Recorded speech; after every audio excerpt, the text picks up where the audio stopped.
आज एक बहुत ही महत्वपूर्ण मुद्दा लेकर इस देश के वो शूरवीर सैनिक जिन्होंने भारतवर्ष के लिए जान पर खेलकर अनेकों युद्ध लड़े, भारत माता का तिरंगा झंडा सदैव ऊपर रहे, उसके लिए जान की बाजी बार बार दुश्मन से लड़कर लगाई। आज वो महत्वपूर्ण इस देश के बहादुर सेना के अधिकारी और सैनिक आपके बीच में आए हैं। मैं सबसे पहले तो परिचय करवाऊंगा भारतवर्ष की एक्स सर्विसमैन मूवमेंट और United front of ex serviceman के अध्यक्ष मेजर जनरल सतबीर सिंह जी मेरे दाएं हाथ को हैं, सेना मेडल। मेजर वेद प्रकाश जी जिनका जो अखिल भारतीय कांग्रेस कमेटी में सचिव भी हैं, एक्स सर्विसमैन की हमारे डिपार्टमेंट के अध्यक्ष भी हैं। मेरे बाएं हाथ को कर्नल रोहित चौधरी, हमारे वार वेटरन सुदेश गोयल जी, कैप्टन कमेश्वर पांडे जी, सूबेदार आजाद सिंह जी, सूबेदार कपूर सिंह जी और इंटेलिजेंस ब्यूरो के पूर्व अधिकारी रॉकी पंडित जी, हम सब आपके बीच में एक बहुत ही गंभीर विषय लेकर आए हैं। इससे पहले कि मैं जनरल सतबीर सिंह जी को, जो पूरे देश के सैनिकों की लड़ाई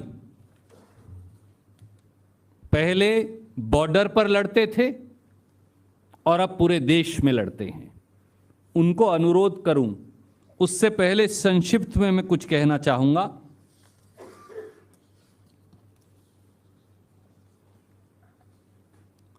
आदरणीय साथियों, भारतीय राष्ट्रीय की कांग्रेस की ओर से हम हमारे देश के सैनिकों के शौर्य और उनकी बहादुरी को प्रणाम करते हैं।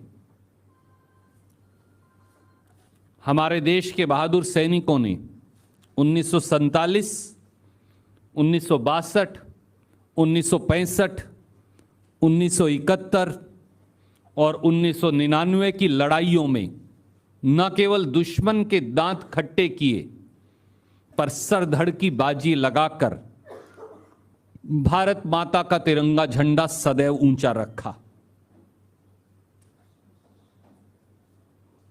वर्षों से, दशकों से हमारे सैनिक और अर्धसैनिक बल सर्जिकल स्ट्राइक्स के माध्यम से दुश्मन को करारा जवाब देते आए हैं। खासतौर से पिछले 2 दशकों में, 2000 के बाद 21 जनवरी 2000 Nadala enclave near Neelam river के अक्रॉस, 18 सितंबर 2003 बरोज sector Poonch,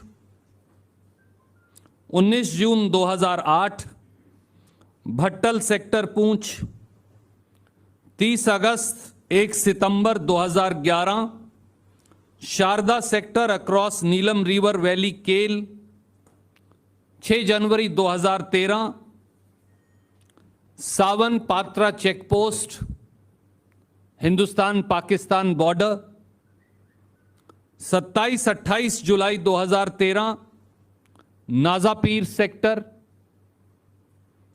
across the line of control, 6 अगस्त 2013 नीलम वैली, 14 जनवरी 2014 जिसके बारे में उस समय के army chief general Vikram Singh ने कहा, और 28-29 सितंबर 2016 जिसके बारे में डीजीएमओ का बयान है।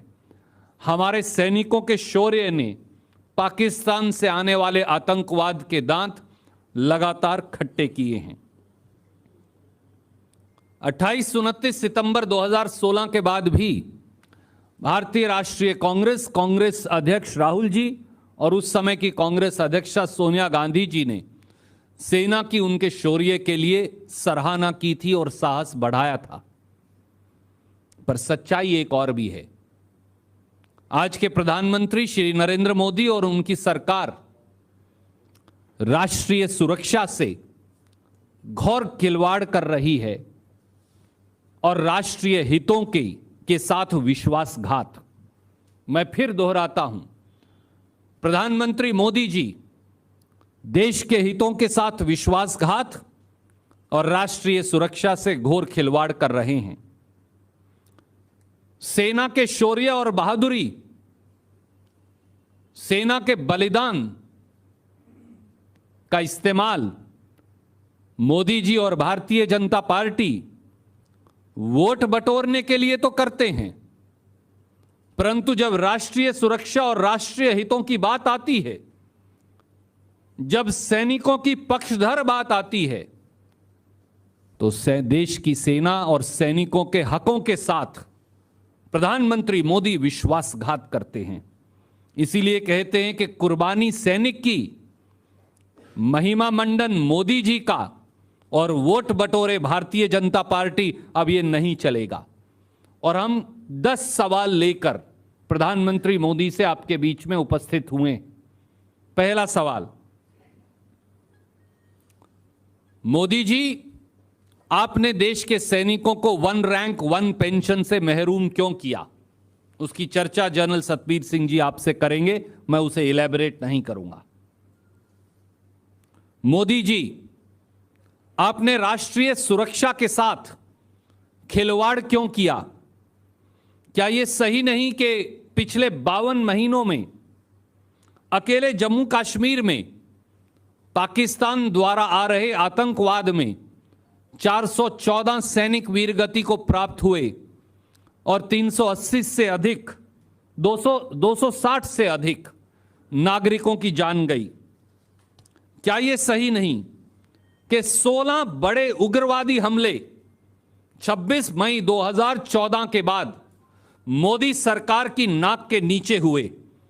हमारे आर्मी कैंप्स पर, हमारी मिलिट्री इस्टेब्लिशमेंट्स पर, हमारी मिलिट्री इंस्टॉलेशंस पर, वो पंपोर हो, वो उरी हो, वो पठानकोट हो, वो गुरदासपुर हो, वो अमरनाथ यात्रा हो, वो सुंजवान आर्मी कैंप हो या फिर दूसरे हमारे अदारे हों। क्या ये सही नहीं कि मोदी जी की नाक के नीचे से पाकिस्तान हमारे सैनिकों को अगवा कर, 2 उदाहरण हाल में हमारे सामने शहीद मनदीप और शहीद नरेंद्र सिंह का है, हमारे सैनिकों के वो सर काट ले जाते हैं, आंखें निकाल ले जाते हैं, शव को शत विषप्त करते हैं, परंतु मोदी जी आपके कान पर जूं तक नहीं रेंगती। तीसरा सवाल, मोदी जी, आप देश की सीमाओं की सुरक्षा करने में जो आपकी जिम्मेवारी है बतौर प्रधानमंत्री के, फेल क्यों साबित हुए? क्या यह सही नहीं कि जब से प्रधानमंत्री श्री नरेंद्र मोदी ने कार्यभार संभाला है 500% अधिक इजाफा हुआ है पाकिस्तान द्वारा हमारी सीमा के उल्लंघन में?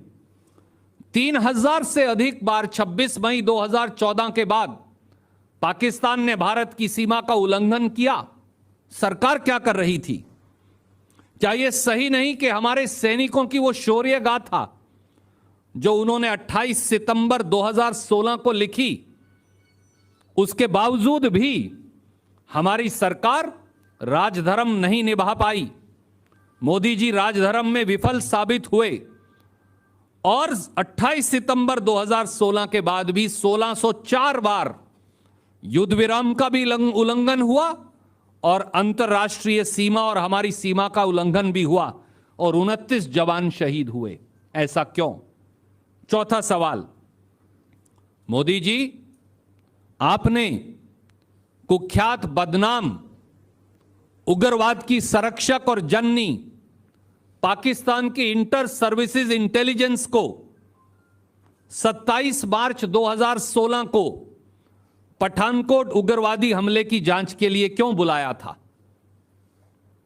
क्या यह सही नहीं कि भारतीय जनता पार्टी के अध्यक्ष अमित शाह जी ने 30 मार्च 2016 को कलकत्ता में पाकिस्तान की बदनाम कुख्यात आईएसआई के अंदर विश्वास जताया कि वो सही जांच करेंगे?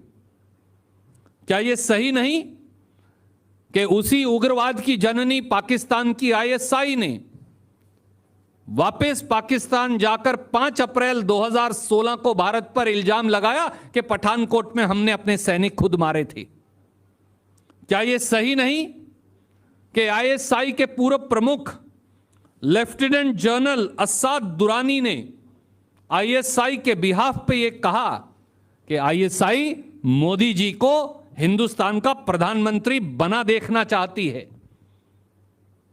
क्या इन सब से यह साबित नहीं होता कि मोदी शाह की जोड़ी का आईएसआई से कहीं ना कहीं महागठबंधन है? 5वां सवाल, मोदी जी